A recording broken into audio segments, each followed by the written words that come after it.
Ladies and gentlemen, this is called a police state.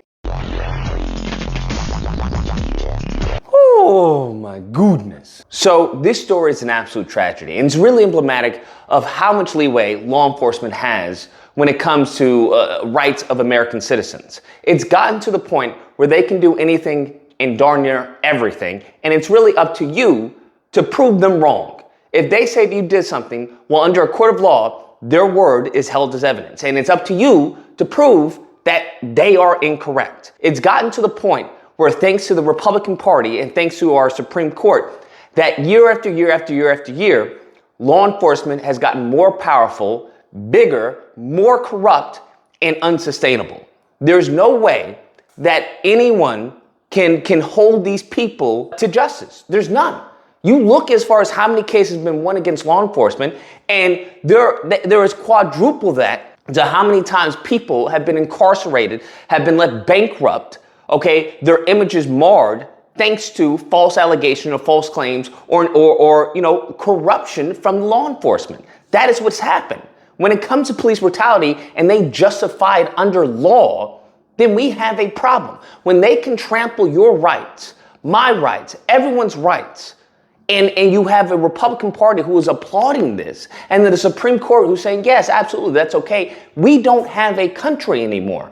I would have thought that many of the right would have seen this honest wickedness, because that's what it is, but this overstep in authority when it came to COVID lockdowns, when they were shutting people's businesses down and everything. What, isn't that right? Isn't that a problem? Wasn't that a problem? I could have sworn that was the case. Even when it came to January 6th and they want to talk about, we're being martyrs, we're being politically attacked. When it came to the IRS, we're being politically attacked. But yet time and time again, they sit idly by and do nothing. They allow law enforcement, whether it's LAPD, whatever it is, state or federal, they allow them to trample our rights as American citizens, because in their heads and from what they're seeing in their propaganda, it's the black person who's getting hurt, okay? And as long as the bad blackie's getting hurt, everything's working fine. Law enforcement is doing a good job. And it really goes to show not only their blatant ignorance, but their absolute anti-black racism, because it's impacting this country, and it's only going to get worse. And I say that to say this, to bring us about this story, because you have a LAPD. I'm not going to say they murdered this girl, but this is very much manslaughter. That's in a nutshell. This is involuntary manslaughter. They were called to Burlington Coat Factory because there's alleged assault, right, and suspected shooting. They get there, and you have this one a simpleton officer who it seems like it's his first time with a firearm, because he's watch out. He's looking for action. Victim down! Hey,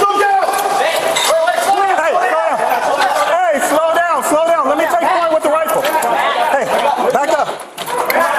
Get out. He's going to two. Get her out. You got it? Yeah. Okay. He's hitting on the right side. This individual, right, the perp, was assaulting people with a bike lock. That's what he was doing. There was no gun involved, okay? None of that. He was assaulting people with a bike lock. They confront him, and he has a bike lock in his hand. Now, there is a woman who's in need of some assistance, right? Because I believe she's bleeding from her head. But the guy has a bike lock, and he turns and walks, and the guy immediately starts firing. Fires a few shots. And guess what happens? Behind them is a dress room, and a little 14-year-old girl is hit in the chest. She perishes, of course. That's what happens. This officer, there was no reason, no need to fire his weapon. None. He could have done a taser. There's a litany of ways to de-escalate the situation. At that moment in time, this perp was of no threat. There was no imminent threat to anyone. He just decided to fire his weapon, and due to the laws that we have, he is allowed to do such. And sure enough, what has recently happened is that the DOJ has declined to charge this person. He has taken the life of a 14-year-old innocent girl who is in the changing room. Listen to me. Imagine if that was your kid. Imagine if that was your sister, your cousin, your nephew, anything, right?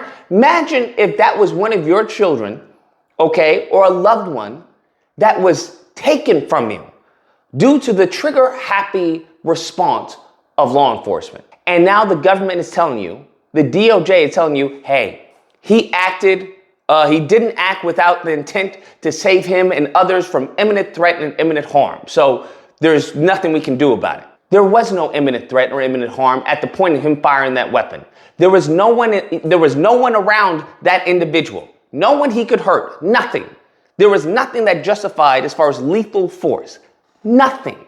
But yet, that's what the laws have, and we have a 14-year-old girl who's perished. Now, if you had gone and done something like that and claimed self-defense, great. They would have granted you self-defense, but you also would have been punished for taking the life of a 14-year-old girl. You would have best believed gotten some type of charge, manslaughter, involuntary manslaughter, something.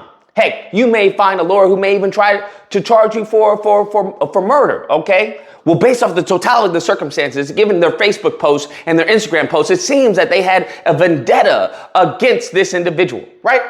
We already know that. We know this. I hope at least some of us know this.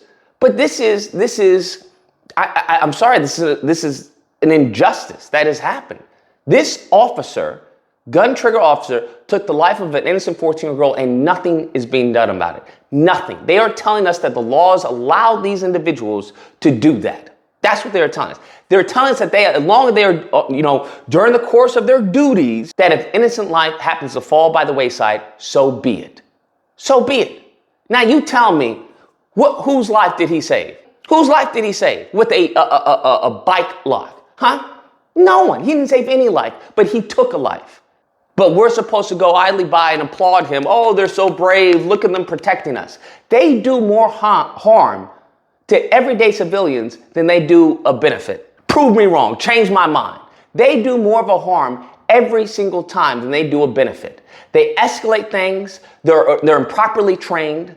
You have people in positions of power who don't need to be there. They're low IQ. They're nothing more than barking dogs with firearms. They're gang members with badges. And I stand by that. And until some reform actually happens, until the white ignorance of this country are sick and tired of this, and they let go of their anti-black racism that they have, their prejudice that they have, nothing's going to change. It's only going to get worse. It's only going to get worse. And then by the time it gets to a point that we do something, then you're really not going to like it. Then you're still going to complain. You're going to complain if we do something about it or if nothing's done about it. You're just going to constantly complain. So something's got to give, bro. Something has got to give. Anyways, guys, that's the video. Let me know what you guys think. Whether or not you believe Lucas, it's justified, it's horrible, but he was trying to protect people and, he shouldn't be punished for trying to do his job. Or if you have to believe, listen, nobody's saying he should be punished for trying to do his job. That's great. You do your job. But in the moment in time you do your job and innocent life happens to perish from you doing your job, yes, there should be consequences for this. Absolutely 100%, especially when you discharging your weapon is not warranted. Not warranted at all. These laws have got to change. The people who have these boots in their mouths, predominantly and exclusively the Republican Party, they got to get out, bro. I don't care if you vote a Democrat or independent or a libertarian, vote anything. But these fools are creating a police state. And they think just because they're in power, right? Well, if we get a Republican president, everything will be okay. They've seen that, hey, these people do not obey Republican or a Democrat. They have no loyalty except to the laws and to the rules that they are told to enforce, whether they are right or whether they are wrong. That's what people need to understand. And they have no duty to protect us as American citizens. They are more focused in protecting their butts than they are in trying to preserve life. That's a problem. That is not going to lead to a promising end for this country. Nevertheless, if you happen to disagree, you're more than welcome to call in during Disagreement Day, which is typically held Friday through Sunday. There'll be a number on screen. You call in, we duke it out. Hope you guys enjoyed the video. If you did, please feel free to like, share, comment. Let me know what you guys think about this. I, once again, very much am against qualified immunity, 100%. But unfortunately, it seems that Congress has a boot in their mouth. Go figure. And subscribe and all that fun stuff. Till next time, guys, be amazing. It's impacting this country, and it's only going to get worse.